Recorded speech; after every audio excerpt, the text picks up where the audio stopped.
I, 32, am a person who believes in order. My world is built on foundations of logic, trust, and predictability. I design buildings for a living, creating spaces where people can feel secure. My own life was supposed to be my most successful project. It was a structure built with care, with a husband I trusted, and a future that seemed solid. But foundations can crack. Sometimes, the cracks are invisible until the entire structure begins to crumble around you. For me, the crumbling started on a Tuesday.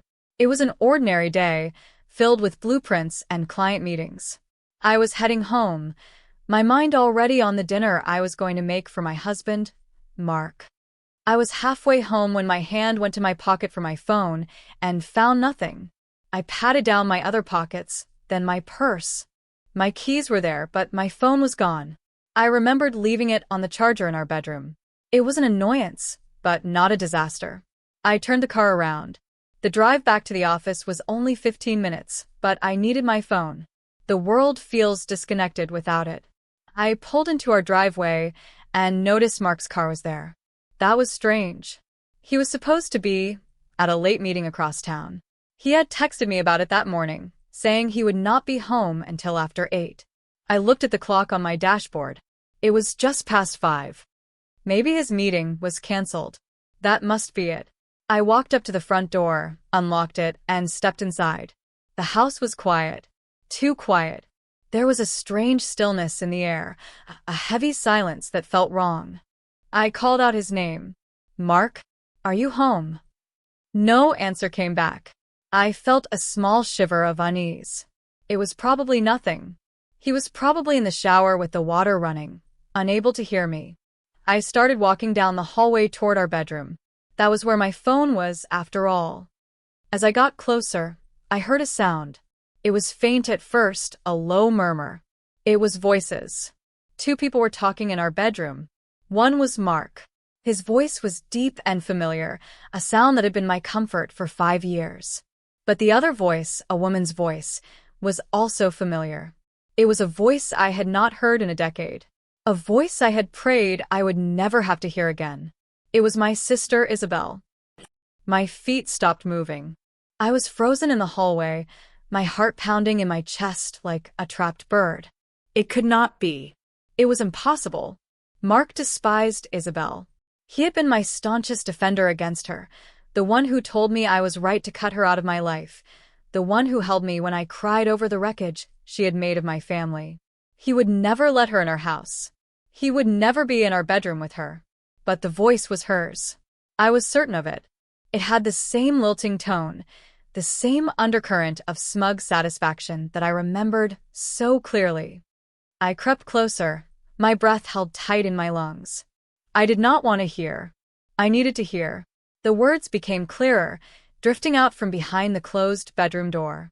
They were not just talking. They were planning. She is getting suspicious, Mark, Isabel said. Her voice was sharp, impatient. You need to handle her better. She is not as fragile as you think. I am trying, Mark's voice replied. It sounded tired, strained. But she keeps bringing up the house. She will not let it go. She says it is the only thing she has left from her grandmother. It is just a house, Isabel scoffed. A pile of bricks and memories. What we are building is so much more important. You just need to be firmer. Tell her you are worried about finances. Tell her selling it is the responsible thing to do. She trusts you. She will listen to you. My blood ran cold. They were talking about my grandmother's house. The house I had inherited. The house I had explicitly told Mark I would never, ever sell. He had agreed. He had told me he understood, that he would never ask me to part with it. And here he was, conspiring with my estranged sister to manipulate me into giving it up. I do not know, Izzy, Mark said, his voice full of doubt. She is stubborn. And when she gets an idea in her head, it is hard to shake. Then shake it harder, Isabel said. Her voice was a low pronoun, seductive and dangerous. You know how to get what you want from her. You have been doing it for years. Just turn on the charm. Remind her how much you love her, how you only want what is best for both of you. She will fold. She always does. A wave of nausea washed over me. I pressed my hand against the wall to steady myself. This was not just an affair.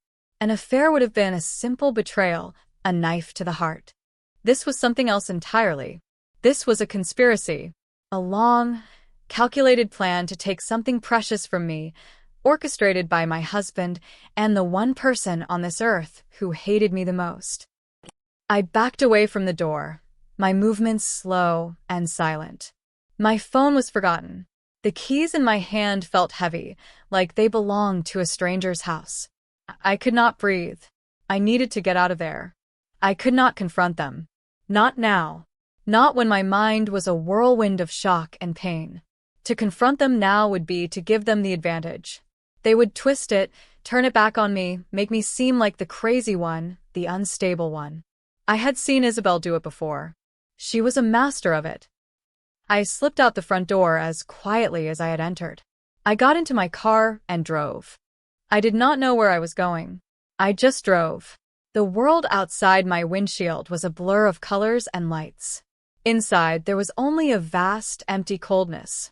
The structure of my life had not just cracked. It had been demolished. And standing in the rubble were my husband and my sister, holding the sledgehammers. I ended up at a small park a few miles from my house. I sat in my car, staring at the empty swings moving gently in the breeze. The conversation I had overheard played over and over in my head. Every word was a fresh wound. She trusts you, she will fold. She always does. They saw me as a pawn, an obstacle to be managed.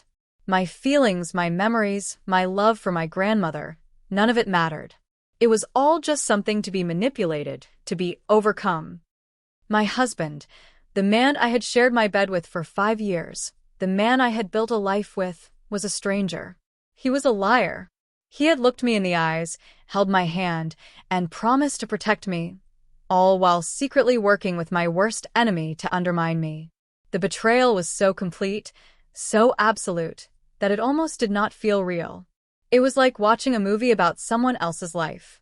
But the pain in my chest was very real. It was a physical ache, a crushing weight that made it hard to breathe. And Isabel, my sister, the bitterness I felt toward her was an old, familiar poison. 10 years ago, she had systematically dismantled my life. I had been up for a major promotion at the architecture firm where we both worked. She had wanted it. So she went to our boss and told him I was stealing designs from other firms. She created fake evidence, emails that she had doctored to look like they came from me. I was fired. The accusation followed me, making it impossible to find work in the city for months. At the same time, she went to our parents and told them I had a gambling problem, that I had stolen money from them to pay off debts. She used their own fears against them, and they believed her. They cut me off, emotionally and financially. I was left with nothing. It had taken me years to rebuild. I had moved to a new city, started my career over from scratch, and slowly, painstakingly, built a new life. Mark was a huge part of that. He had met me when I was at my lowest. He had been kind and patient and understanding. He had listened to my stories about Isabel and had been filled with righteous anger on my behalf. He had been my safe harbor. And now I knew that the harbor was a lie. It was just a cleverly constructed trap. I sat in that car for hours, watching the sky turn from blue to orange to a deep, dark purple. The anger came slowly at first, a small spark in the cold emptiness. But it grew. With every replay of their conversation, the spark grew into a flame, and the flame grew into a raging fire. They thought I was weak. They thought I would fold. They had underestimated me. Isabel had underestimated me 10 years ago, and she was doing it again. And this time, she had turned my own husband against me. I would not let them win. I would not let them take my grandmother's house. It was more than just a house.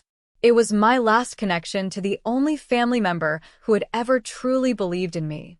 My grandmother had seen through Isabel's lies from the very beginning. She had been my rock, my support, the one who helped me get back on my feet. When she died, she left the house to me, and only me. It was her final gift, her final act of love and protection. And I would protect it with everything I had. My mind started to clear. The shock was receding, replaced by a cold, hard resolve. I could not fall apart. I could not let them see my pain. That was what they wanted. They wanted me to be emotional, hysterical, so they could dismiss me. I had to be smart. I had to be strategic. I had to be like them. I needed a plan. I needed evidence. The conversation I had overheard was a start, but it was just my word against theirs. They would deny it. They would say I misunderstood, that I was making things up. I needed something concrete, something undeniable. I needed to know the full extent of their plan. How long had this been going on? What else were they hiding? I started my car and drove back toward my house. But I did not go home. I could not sleep in that bed tonight. I could not look at my husband's face and pretend that everything was normal.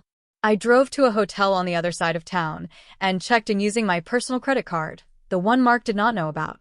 I had always kept a small amount of money separate from our shared finances, a holdover from the days when I had nothing. It was my emergency fund, my escape plan. I never thought I would have to use it against my own husband. In the sterile, impersonal hotel room, I finally allowed myself to cry.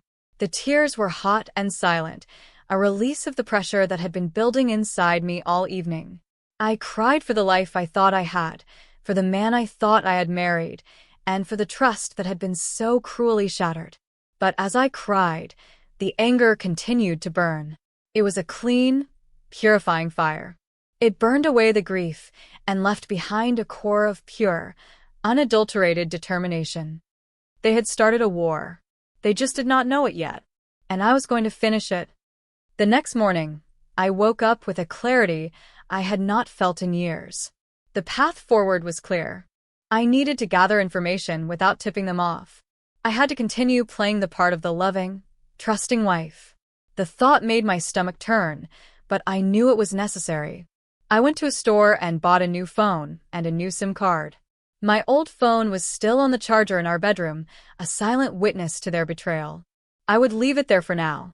Let them think I was simply forgetful. I called my office and told them I was taking a sick day. Then I called my best friend, Sarah. She was the only person in the world I could trust completely.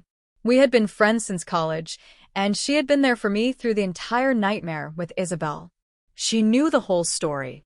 "Clara, are you okay?" she answered, her voice full of concern. "You never take sick days." "I need to see you," I said, my voice tight. "Can you meet me?" "Somewhere private." We met an hour later at a small coffee shop in a neighborhood neither of us usually went to. I saw her sitting at a table in the back, her brow furrowed with worry. As I sat down, she reached across the table and took my hand. "What is it?" she asked gently. "What happened?" I told her everything.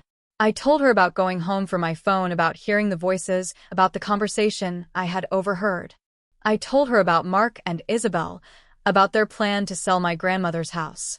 As I spoke, her expression shifted from concern to disbelief, and then to pure, cold fury.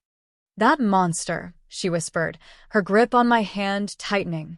"I cannot believe it. Not Mark. He always seemed so devoted to you." "That is what I thought," I said, my voice hollow. "He was playing a part. A very convincing 1 inch. And Isabel." Sarah spat the name like it was poison. "Of course she is involved. She cannot stand to see you happy. She has always been jealous of you." "I know," I said. "But this is different, Sarah. This is not just petty jealousy. They are conspiring against me. They have a plan. And I have to figure out what it is before they can execute it." "What are you going to do?" she asked, her eyes searching mine. "I am going to fight back," I said, my voice low and steady. "I am not going to be a victim this time. I need proof. I need to know everything they've been doing behind my back." "Okay," she said, nodding. "Okay. What do you need from me?"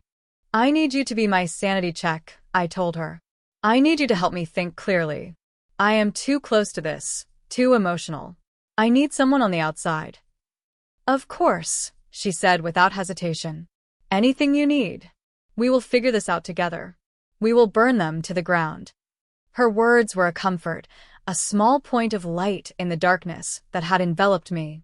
I was not alone in this. I had an ally. My first step was to go back to the house. I had to retrieve my old phone, and I had to start looking for clues.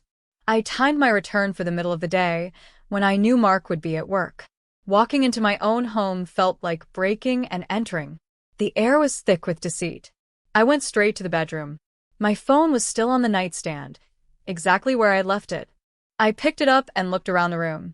It was our room, filled with our shared belongings, our pictures, our memories. But now it all felt tainted. I wondered how many times Isabel had been in this room, in my bed. The thought was like a physical blow. I forced myself to focus. I needed to be methodical. I started with Mark's laptop, which he had left on his desk in the corner. It was password protected, of course. I tried a few of the usual passwords, our anniversary, his birthday, the dog's name. None of them worked. He had changed it. That was a red flag in itself. I moved on to his desk drawers. They were filled with papers, bills, and old documents. I sifted through them carefully, looking for anything out of the ordinary. In the back of the bottom drawer, tucked underneath a stack of old bank statements, I found a small, locked metal box. I had never seen it before. I tried to pry it open, but it was solid. I took a picture of it with my new phone. I would have to figure out how to get into that box. I spent the next hour searching the house. I looked through closets, under the bed, in the pockets of his coats. I did not find anything else that seemed out of place. It was frustrating. I knew they were hiding something, but they were being careful. I left the house feeling more determined than ever. The locked box was a clear sign that Mark was hiding things from me. I needed to get inside it. I also needed to know more about their communication. Were they texting? Emailing? I needed access to his digital life. That evening, I went home and played my part. When Mark walked through the door, I greeted him with a smile and a kiss, just like I always did. It was the hardest thing I have ever had to do. Every fiber of my being screamed at me to confront him, to demand answers. But I held it in. I choked down the bile in my throat and asked him about his day. It was long, he said, sighing as he loosened his tie. That meeting ran late last night, and I've been playing catch-up all day. The lie was so easy, so casual. It rolled off his tongue without a hint of hesitation. He looked me right in the eye as he said it. I felt a chill run down my spine. Who is this man? You must be exhausted, I said, my voice sickeningly sweet. Why do you not sit down? I will get you a drink. We ate dinner together, making small talk about our work, about a movie we wanted to see. It was a surreal experience, like I was an actress in a play. I watched him across the table, studying his face, looking for any crack in his facade. But there was nothing.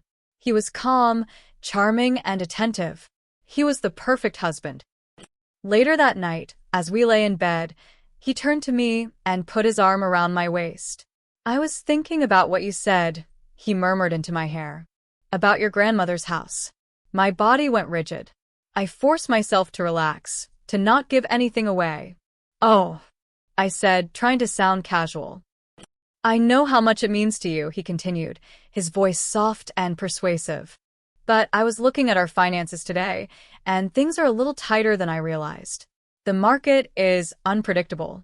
If we sold it, we would have a real nest egg. We could invest it, travel, maybe even start our own firm together, like we always talked about. It was happening. He was using the exact lines Isabel had coached him on. Worried about finances, the responsible thing to do, it was all there. Hearing the words come out of his mouth, knowing they were not his own, made me feel sick. I pulled away from him slightly. I do not know, Mark, I said, letting a hint of reluctance creep into my voice. I just do not think I am ready to let it go. I know, he said, pulling me closer again. Just think about it, okay? For us. He kissed my forehead and rolled over, his back to me. Soon, I could hear the steady rhythm of his breathing as he fell asleep. I lay there in the darkness, wide awake, my heart pounding with a mixture of fear and rage. He was so confident, so sure of his ability to manipulate me. They both were. They had no idea who they were dealing with. The next few days were a blur of quiet investigation and stomach-churning pretense. I continued to play the role of the slightly hesitant but ultimately compliant wife, while secretly working to uncover the truth. I told Mark I would think about selling the house, which seemed to satisfy him for the time being. He became even more attentive, more charming, which only fueled my disgust. My first priority was getting into that locked metal box. I found a local locksmith and sent him the picture I had taken. He told me it was a standard lock and he could probably open it without much trouble, but he would need to have the box in person. Getting it out of the house without Mark noticing was the challenge. I waited for a day when he had an all-day conference out of town. I told him I was going to spend the day at a spa with Sarah. Instead, I went home, retrieved the box, and took it straight to the locksmith. While he worked on it, I sat in the waiting room, my nerves on edge. What would I find inside? Bank statements? Letters? Something that would blow this whole thing wide open? After about 20 minutes, the locksmith came out, holding the now open box. "Here you go," he said. It was a simple pin tumbler lock. I paid him in cash and took the box back to my car before I opened it. My hands were shaking. I lifted the lid. Inside, there was a stack of papers and a small black notebook. I picked up the notebook first. I opened it to the first page. It was a ledger, columns of dates, names, and numbers. I did not recognize the names, but I recognized the pattern. It looked like a record of payments, small amounts at first, then larger and larger. Then I looked at the papers. They were bank statements for an account I had never seen before. A joint account. In the names of Mark C. Reynolds and Isabel R. Vance. My husband and my sister. The statements went back over a year. I saw small, regular deposits at first, then larger, lump sum transfers. I cross-referenced the dates of the large transfers with our own shared bank account statements, which I had downloaded onto a secure drive. They matched. He had been siphoning money from us, from our life together, and putting it into a secret account with her. There were thousands of dollars in that account. Tens of thousands. The scale of the deception was breathtaking. This was not just a recent development. This had been going on for a very long time. They had been planning this for over a year. I felt a strange sense of vindication. I was not crazy. I had not imagined it. Here was the proof, in black and white. But the vindication was quickly replaced by a cold, hard anger. This was not just about the house anymore. This was about theft. This was about a long-term, calculated campaign of fraud and deceit. I took pictures of every single page of the notebook and every bank statement with my new phone. I uploaded them to a secure cloud server that Sarah had helped me set up. Then I put everything back in the box exactly as I had found it. I took it back to the house and placed it back in the drawer, hidden under the old papers. Mark would never know it had been opened. That night, I could barely look at him. I felt like I was living with a complete stranger, a criminal who was wearing my husband's face. He was cheerful, talking about his conference, making jokes. I just nodded and smiled, my mind racing. The bank account was a major piece of evidence, but I still felt like I was missing something. What was the end game? What were they going to do with the money? The notebook with the ledger was a mystery. Who were those people he was paying? I decided to take another risk. I needed to get into his laptop. I waited until he was in the shower. I went to his desk and turned it on. The password screen came up. I had an idea. It was a long shot, but it was worth a try. Isabel's birthday. I typed it in. Access denied. I tried her middle name. Access denied. I thought about what they were planning, what their shared goal was. They wanted to start a new life. I typed in the name of the small coastal town Isabel had always dreamed of moving to. Seabrook. Access granted. I almost gasped out loud. I had guessed it. The password was their shared dream, a dream built on my money and my misery. I quickly opened his email. I did not have much time. I scrolled through his inbox, looking for anything from or about Isabel. He was smart. There was nothing obvious. He must have been using a separate email account to communicate with her. I opened his browser history. It was a long list of work-related sites, news articles, and sports scores. But then I saw it. A link to a web-based email service I did not recognize. I clicked on it. It took me to a login page. The username was already filled in.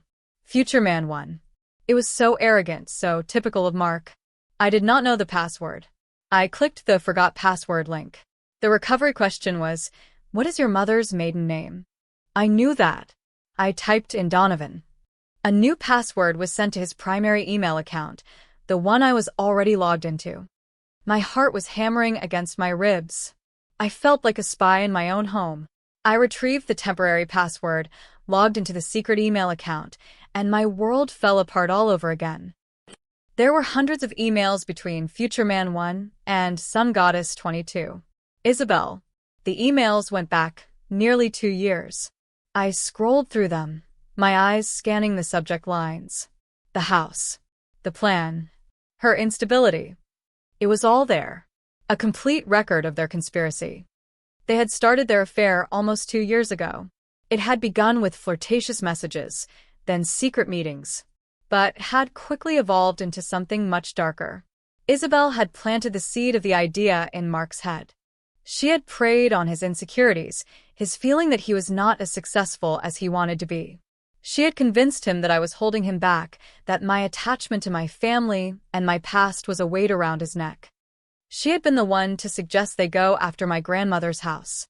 She had framed it as a way for them to secure their future, to get the capital they needed to start their own business, a boutique development firm.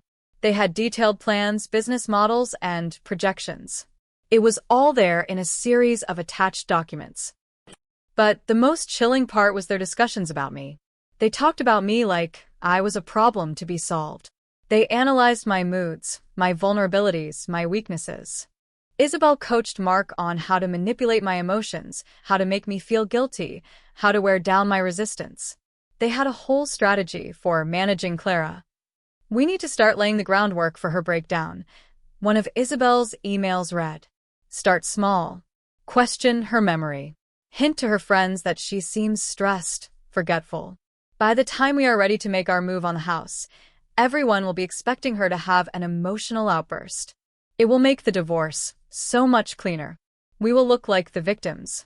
I had to stop reading. I felt like I was going to be sick. They were not just trying to steal from me.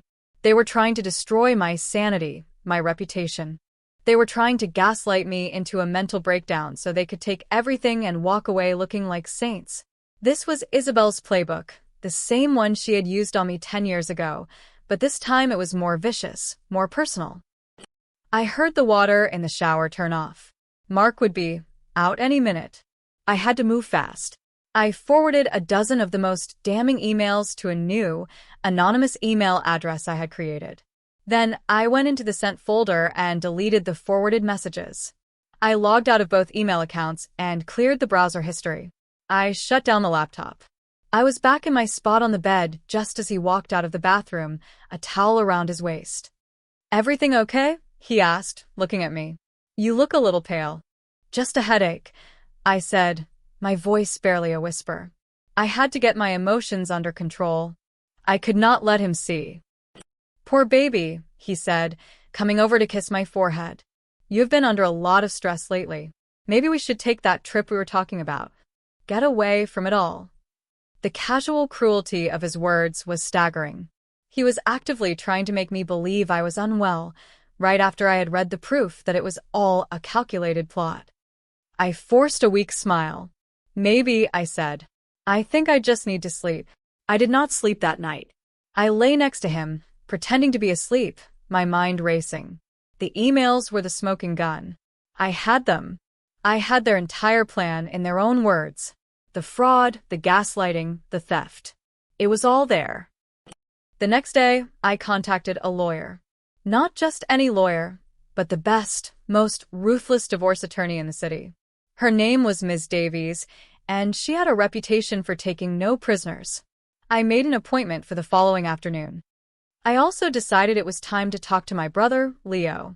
We were not as close as we used to be, largely because of the rift Isabel had created in our family. Leo had always tried to stay neutral, which I had interpreted as him not believing me. But now I needed to know where he stood. I needed to know if he had been in contact with Isabel. I called him. Hey, Leo, I said, trying to sound casual. How are things? Clara. Hey, he sounded surprised to hear from me. Things are good. Busy with work. What is up? I was just wondering, I said, taking a breath. Have you heard from Isabel lately? There was a long pause on the other end of the line. Why do you ask? He said, his voice cautious.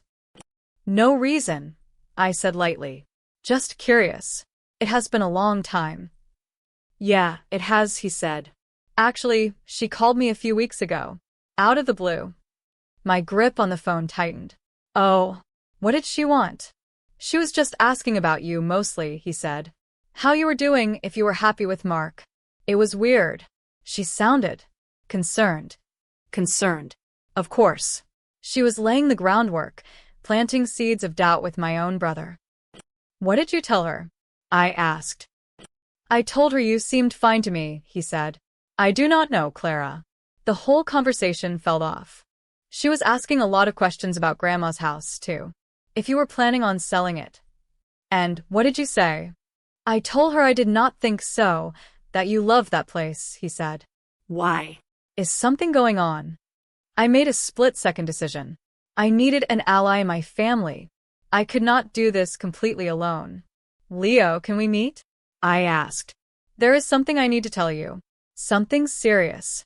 We met for lunch the next day, an hour before my appointment with the lawyer. I laid out the basics for him. I told him I had found out that Mark was having an affair with Isabel and that they were trying to get me to sell the house. I did not show him the emails yet. I wanted to see his reaction first. He was silent for a long time, his fork frozen halfway to his mouth. He looked stunned. Are you sure? He finally asked. I am 100% sure, I said, my voice firm. He shook his head, a look of disgust on his face. After everything she did to you, he said. And Mark. I always liked him. I thought he was good for you. So did I said. What are you going to do? He asked. I am meeting with a lawyer this afternoon, I told him. I am going to divorce him, but I want to do it on my terms. I need to be smart about this, Leo. He reached across the table and put his hand on my arm. I am so sorry, Clara, he said, his eyes full of genuine sympathy. I should have listened to you more all those years ago. I knew what Isabel was like. I just did not want to believe she could be that cruel. It is okay, I said, and for the first time, I felt like it might be. His support meant more to me than I could say. Whatever you need, I am here, he said. Just tell me what to do. I felt a wave of relief. I had my brother back. For now, just act normal, I said.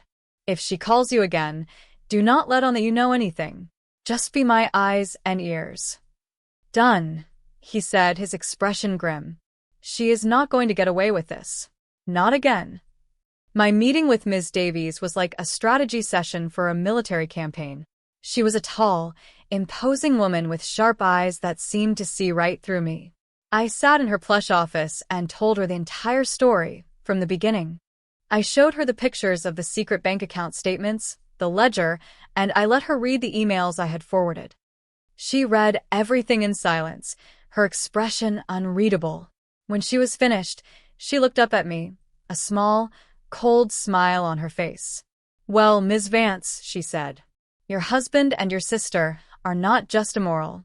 They are incredibly stupid. What do you mean? I asked. They have created a perfect, self-incriminating paper trail, she explained. The secret bank account, the transfers from your joint account, the emails detailing their conspiracy to commit fraud and their plot to gaslight you. This is an absolute gift.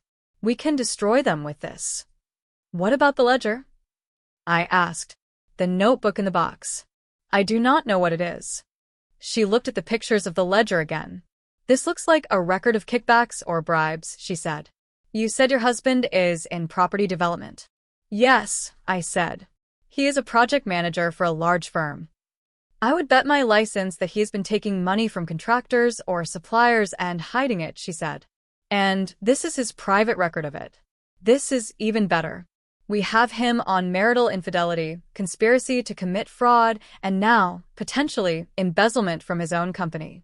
And your sister is a co-conspirator in all of it. The scope of his criminality was shocking. He was not just a cheating husband. He was a professional con man.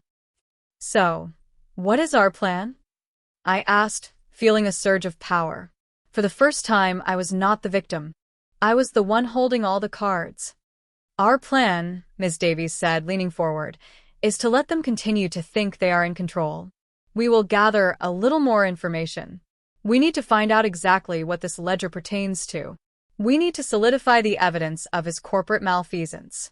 Then, when the time is right, we will not just file for divorce. We will detonate a bomb in the middle of their lives. I left her office feeling like a different person. The fear and confusion had been replaced by a cold, sharp focus. I had a plan. I had a team. And I had the truth on my side. Ms. Davies suggested I hire a private investigator to dig deeper into Mark's activities at work. She recommended a man named Mr. Peterson, a discreet and thorough professional. I hired him immediately, using the last of my secret savings. It was a risk, but I knew it would be worth it. While Mr. Peterson began his investigation, I continued my performance at home. It was draining, but Ms. Davies had been clear. Do not change your behavior. Do not give them any reason to suspect that you know.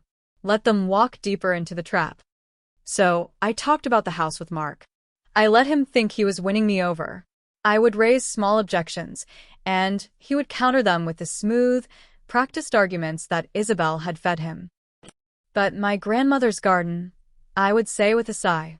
I would miss it so much. I know, honey, he would reply, stroking my hair. But we can plant a new garden. A bigger one. Our garden. Each word was a twist of the knife, but I bore it with a serene smile. I was playing the long game. A week later, Mr. Peterson called me. I have something, he said, his voice low. I think you need to see this. We met at the same out-of-the-way coffee shop. He slid a manila envelope across the table. Your husband is not just taking kickbacks, he said. He is running a full-blown scam. I opened the envelope. Inside were copies of invoices, contracts, and bank transfer records. Mr. Peterson explained what I was looking at. Mark had been creating fake invoices for a shell company, a company that provided no actual services. He would approve the payments for these invoices, and the money would be funneled into a corporate account. The name of the shell company was Isle Development Group. The sole proprietor listed on the incorporation documents was Isabel Vance. It was all connected. The money he was embezzling from his company was being moved into an account controlled by Isabel.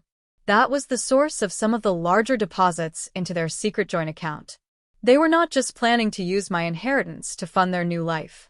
They were funding it with stolen corporate money. He has stolen over $200,000 from his company in the last 18 months, Mr. Peterson said. And your sister is his accomplice. This is not just a divorce case anymore, Ms. Vance. This is a criminal matter. Wide fraud. Embezzlement. Conspiracy. I stared at the documents, my mind reeling. The sheer audacity of it was incredible. They were so arrogant, so certain they would never be caught. There is one more thing, Mr. Peterson said. He slid a photograph across the table. It was a picture of Mark and Isabel, taken from a distance. They were sitting at an outdoor cafe, laughing. They looked happy, carefree. And on Isabel's left hand, there was a ring. A diamond engagement ring. The air left my lungs in a rush. He had proposed to her. While still married to me.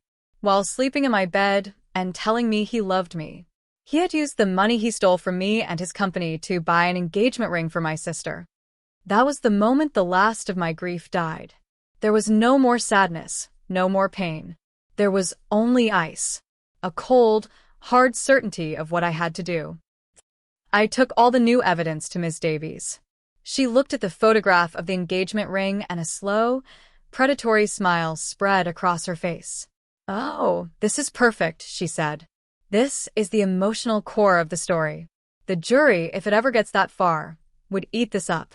The cheating husband, the treacherous sister, and the stolen money used to buy a ring. It is a masterpiece of villainy. So, what now? I asked. Do we go to the police? Not yet, she said. We go to his company first. Anonymously, at first. We will leak just enough information to get them to start their own internal investigation. That way, they do the heavy lifting for us. It also puts Mark in a position of weakness. He will be under scrutiny at work and he will not know why. It will make him careless. And the divorce? I asked. We wait, she said. We wait for the perfect moment. We want to hit them from all sides at once. Professionally, financially, and personally. We want them to have nowhere to turn. The plan was set. The next few weeks were a tense waiting game. An anonymous tip was sent to the head of compliance at Mark's company, a man named David Chin. The tip was vague, just suggesting they look closely at the invoices approved by Mark Reynolds for all development group. Meanwhile, I had to continue the charade at home. It was getting harder. Knowing everything I knew, it was almost impossible to look at Mark without my contempt showing on my face. He seemed to sense a shift in me, but he misinterpreted it. He thought I was finally giving in about the house. You seem distant lately, he said one night. Is everything okay? I am just tired, I said. And I have been thinking a lot about the house. You are right. It is a big responsibility. Maybe selling is the smart move. A look of triumph flashed in his eyes, quickly masked by a look of concern. I just want us to be secure, honey, he said, taking my hand. That is all that matters. Liar. A few days later, the first crack appeared in his composure. He came home from work late, his face pale and drawn. He barely spoke during dinner. Tough day? I asked, feigning sympathy. Just office politics, he muttered. They're doing some kind of audit. Everyone is on edge. I knew what that meant. The investigation had begun. He was feeling the heat. Over the next week, he became more and more agitated. He was short-tempered, distracted. He started drinking more than usual. He would spend hours on his phone, having hushed, angry conversations in the other room. I knew he was talking to Isabel. They were starting to panic. Leo called me during this time. Isabel called me again, he said. She sounded frantic. She kept asking if you had been acting strange, if you had said anything. I told her you seemed fine, just a little stressed about work. Good, I said. Keep it up. They are starting to unravel. The pressure was building. I could feel it. The time was coming to make my move. Ms. Davies and I decided on the perfect stage for the final confrontation, a family dinner. A dinner that I would host at my grandmother's house, the very prize they were trying to steal. I told Mark I wanted to have one last family meal in the house before we put it on the market. I said it would give me closure. He readily agreed. He thought it was his victory lap. I invited his mother, Eleanor, and my brother, Leo. And then I did something bold. I called Isabel. Isabel, I said, my voice cool and even. It is Clara. There was a stunned silence on the other end of the line. Clara, she finally said, her voice dripping with fake surprise. Wow. I have not heard from you in forever. I know, I said. I think it is time we changed that. I am having a small family dinner on Saturday. At Grandma's house. I would like you to be there. Another silence. I could almost hear the gears turning in her head. She was suspicious, of course. But her curiosity and her arrogance would get the better of her. She would not be able to resist the chance to see me, to gloat, to see what I was up to. I do not know, she stammered. Is Mark okay with this? It was my idea, I said smoothly. I think it is time for this family to heal. Please come. Okay, she said slowly. I will be there. The trap was set. All the pieces were in place. All I had to do was wait for Saturday. It was going to be the performance of a lifetime.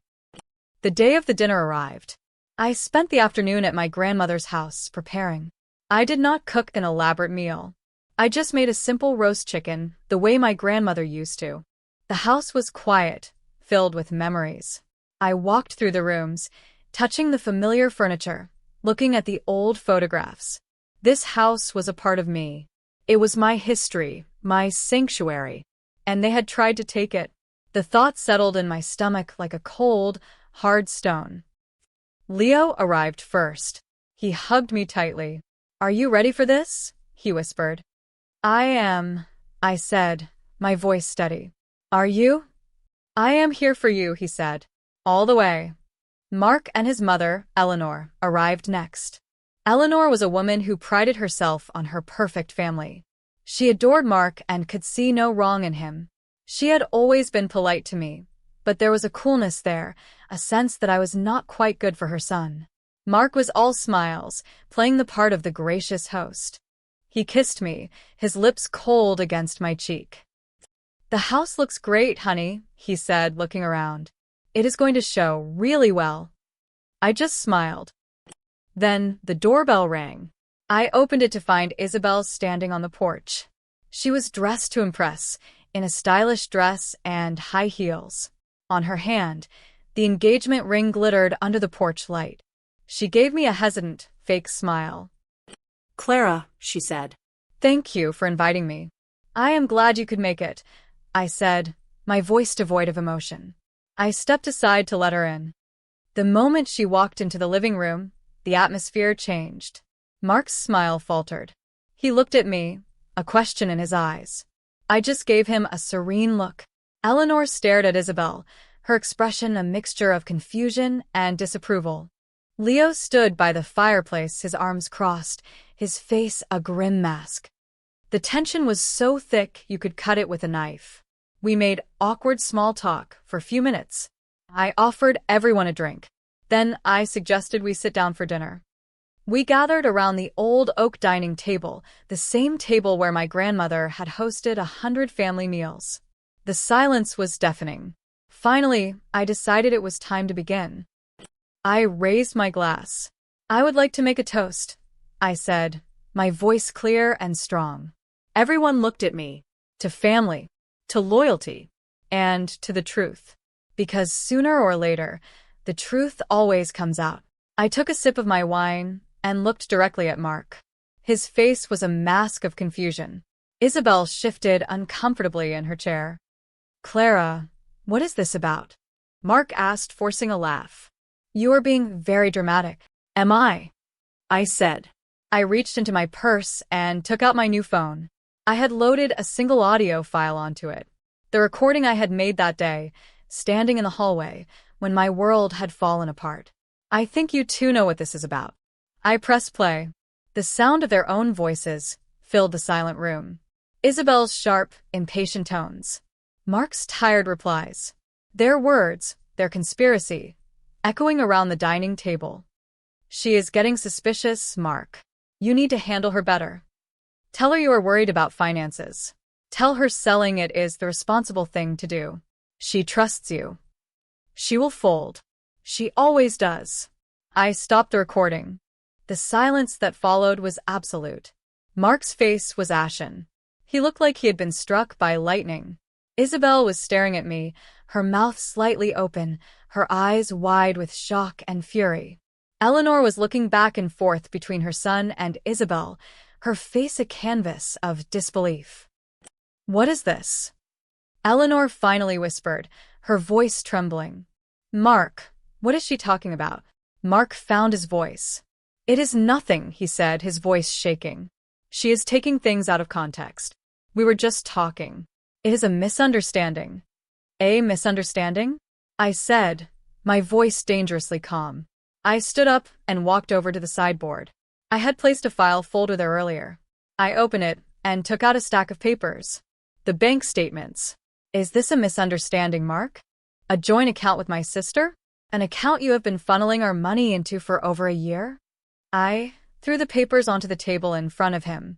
They scattered across the polished wood. He stared at them, speechless. Isabel jumped to her feet. You have been spying on us, she shrieked. You went through our things. That is illegal. What is illegal, Isabel? I said, turning my cold gaze on her, is conspiring to commit fraud. What is illegal is helping my husband embezzle over $200,000 from his company through your little shell corporation. This time, it was Isabel's turn to go pale. I do not know what you are talking about, she stammered. Do you not? I said. Isle Development Group. Does that ring a bell? I have the invoices, Isabel. I have the bank transfers. I have everything. Eleanor let out a small gasp. She looked at her son, her perfect golden boy. Mark, she said, her voice pleading. Tell me this is not true. Tell me she is lying. Mark stood up, his chair scraping loudly against the floor. He pointed a trembling finger at me. You are trying to ruin me, he yelled, his face contorted with rage. This is all because you are jealous. You have always been jealous of my success. Your success? I laughed, a harsh, bitter sound. You mean your success at lying, cheating, and stealing? No, Mark. I am not jealous of that. I looked down at Isabel's left hand. I am not jealous of your new fiancé either. Did you use my money to buy that ring, Mark? Or was it the money you stole from your company? The color drained from Eleanor's face. She stared at the ring on Isabel's hand, then at her son. The illusion was shattered. She finally saw him for what he was. I think you should all leave my house now, I said, my voice as cold as ice. Mark and Isabel just stood there, stunned into silence. They had been so sure of themselves, so certain of their victory. They had never imagined that I would fight back. They had never imagined that I would be smarter than them. Get out, I said again, my voice rising. Leo stood up and moved to my side. He looked at Mark and Isabel with pure contempt. You heard her, he said. Get out. Mark finally moved. He grabbed Isabel's arm and pulled her toward the door. He did not look at me. He could not. As he passed his mother, she just stared at him, her eyes filled with a mixture of horror and disappointment. They left. The front door slammed shut behind them, the sound echoing through the quiet house. Eleanor was still sitting at the table, her hands clasped in front of her, her face a wreck of shattered pride. She looked up at me, tears welling in her eyes. I did not know, she whispered. I had no idea. Did you not? I said, my voice hard. Or did you just not want to see? You have enabled him his whole life, Eleanor. You have always made excuses for him. This is what he became. She flinched as if I had slapped her. She had no answer. She stood up, gathered her purse, and walked to the door without another word. When she was gone, the house was silent again. It was just me and Leo. He came over and put his arms around me. I leaned against him, feeling the tension drain out of my body. It was over. The confrontation was over. You are incredible, he said, his voice full of awe. I have never seen you like that. I have never been like that, I said. They pushed me too far. What happens now? He asked. Now, I said, a small, grim smile on my face, the real consequences begin. The next morning, I met with David Chun, the head of compliance at Mark's company. I brought Ms. Davies with me. We laid out the entire file for him, the fake invoices, the contracts with Isabel's shell company, the bank transfer records. We showed him how Mark had systematically defrauded the company of a huge sum of money. David was a quiet, serious man. He examined the evidence without a word, his expression growing grimmer with each page. When he was finished, he looked at me. Ms. Vance, he said, on behalf of the company, I am deeply sorry that you have been put in this position. We had our suspicions about Mr. Reynolds, but we had no concrete proof. You have provided that. What will happen to him? I asked. He will be terminated, effective immediately, David said. And the company will be pursuing criminal charges. We have a zero-tolerance policy for this kind of behavior. It was a strange feeling to be the architect of my husband's downfall. But I felt no pity. He had made his choices. The fallout was swift and brutal. Mark was fired that afternoon. He was escorted from the building with a box of his personal belongings, a security guard on either side of him. The news of his termination and the criminal investigation spread through his industry like wildfire. He was ruined. His career was over. Isabel was not spared. As the sole proprietor of the shell company, she was named as a co-conspirator. Her name was dragged through the mud alongside Mark's. They were both facing serious legal trouble. Ms. Davies filed for divorce the same day. Armed with the overwhelming evidence of his infidelity, fraud, and emotional abuse, we were in a position of absolute power. Mark's lawyer tried to negotiate, but we refused. We went for everything. The legal battle was short. Faced with the mountain of evidence against him, Mark had no choice but to capitulate. He and Isabel were drowning in legal fees. They had to sell everything they owned just to pay their lawyers. The money they had stolen was frozen as part of the criminal investigation. In the divorce settlement, I got everything. The house we had shared, the remaining money in our accounts, his retirement savings. I even got the car. He was left with nothing but his debts and his shame. I had one final conversation with Eleanor. She called me, her voice weak and pleading. "Clara, please," she said. "Is there not anything you can do? He is my son. He is ruined." "Yes, he is," I said, my voice cold. "He ruined himself, Eleanor. And he had help. From you, who never held him accountable for anything. And from Isabel, who encouraged his worst instincts." "I know I made mistakes," she said, starting to cry. "But he is still my son. Can you not find it in your heart to forgive him?" "Forgiveness is not something I am interested in," I told her. "What I am interested in is justice. Your son is a criminal who tried to destroy my life. He does not deserve my forgiveness. He deserves to face the consequences of his actions." I paused for a moment. "I do not want to hear from you again, Eleanor. You are no longer a part of my life." I hung up the phone. It was a clean break. I was cutting out all the poison. A few months later, the divorce was finalized. The criminal case against Mark and Isabel was proceeding. They had both been charged with multiple felonies. Their future was a bleak landscape of courtrooms and potential prison time. The day the divorce papers were signed, Sarah came over to my grandmother's house with a bottle of expensive champagne. We sat in the garden I had saved, and we toasted to my new life. "To freedom," she said, her eyes shining. "To freedom," I echoed. Leo and I grew closer than ever before. The crisis had reforged our bond, and he became my closest confidant. We spent holidays together at our grandmother's house, slowly rebuilding the sense of family that Isabel had tried so hard to destroy. I kept the house. I renovated it, updated it, but I was careful to preserve its soul, its history. It was my sanctuary, a symbol of my victory. It was a place where I felt safe, where I could be myself. I never saw Mark or Isabel again. I read about their trial in the news. They were both found guilty. Mark was sentenced to 5 years in prison. Isabel, because she cooperated with the prosecution against Mark, received a lighter sentence of 2 years probation and a hefty fine. Her life was in ruins, her reputation destroyed. Sometimes late at night, I would think about them. I would think about the depth of their betrayal, the sheer malice of their plan, and I would feel a chill.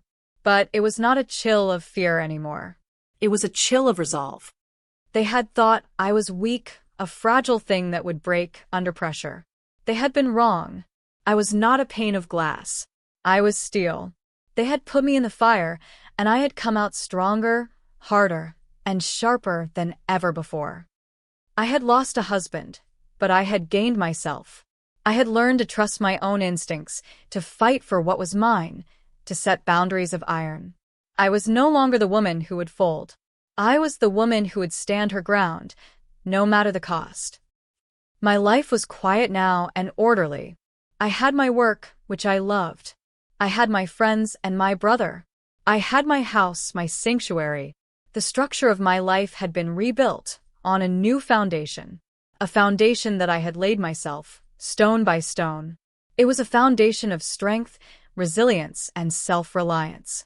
And I knew, with an unshakable certainty, that this one would never crumble. They had tried to break me, but they had only succeeded in showing me how strong I truly was. They learned their lesson the hard way. They learned what it felt like to have everything taken away. They learned what it felt like to be powerless. And that was a justice that no court could ever deliver. It was a justice I had delivered myself. The quiet satisfaction of that knowledge was the final, perfect piece of my new, unbreakable life. I had become the architect of my own peace, and the fortress I built was one they could never touch again.